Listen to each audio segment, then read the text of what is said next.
Jen Myers with Jen Runs Real Estate and eXp Realty here bringing you your February market update. We're talking about three things today: home ownership as a hedge against inflation, mortgage interest rates, and forbearance. So let's get started.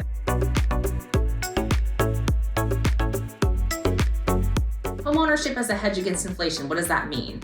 Well, it means locking in your mortgage payment, your biggest cost of living, while other things are increasing around you like food prices and gas prices. If you look at this chart, the green line symbolizes the price increase per decade for the last several decades down to 1970. The blue bar is the average inflation rate. And as you can see, in those previous decades, homeownership outperformed inflation in every decade except two, the 1980s and the 2000s. And we all remember the 2000s, over 9 million foreclosures, prices were not going up, it was kind of a mess. If you look at this other chart in regards to rental rates, rental increases have been greater than inflation rates in the last several decades.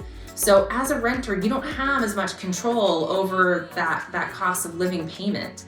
It can go up, and without that steady assurance, that leaves your income situation a little bit more unknown. So if you have the ability to lock that in, that's really, really important. Let's talk about mortgage rates. What are they doing? At the beginning of this month, they were around 3.55. We've now seen them creeping up to around 4%, sometimes a little bit higher.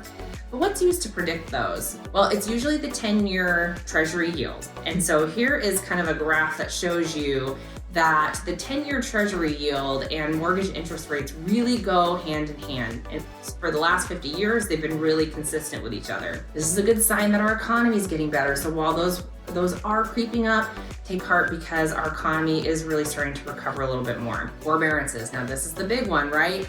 This is what people are looking at as an indicator if we're gonna have all these foreclosures hit the market. In May of 2020, when the pandemic was really hitting hard, there were over 5 million people in forbearance with their banks.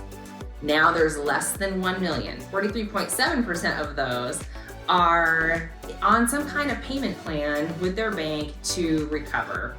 Or a lot of them have at least 10% equity in their home. So they're not really looking at foreclosure as an option for themselves right now. Now, nationally, on average, year after year, there's usually around 290,000 people that have to file for foreclosure. That is down to 151,000, so that number is actually going down.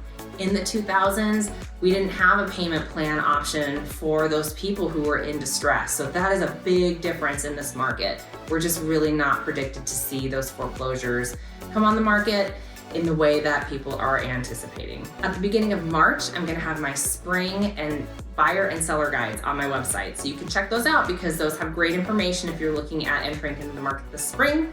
Thank you so much for tuning in, and we will see you in March.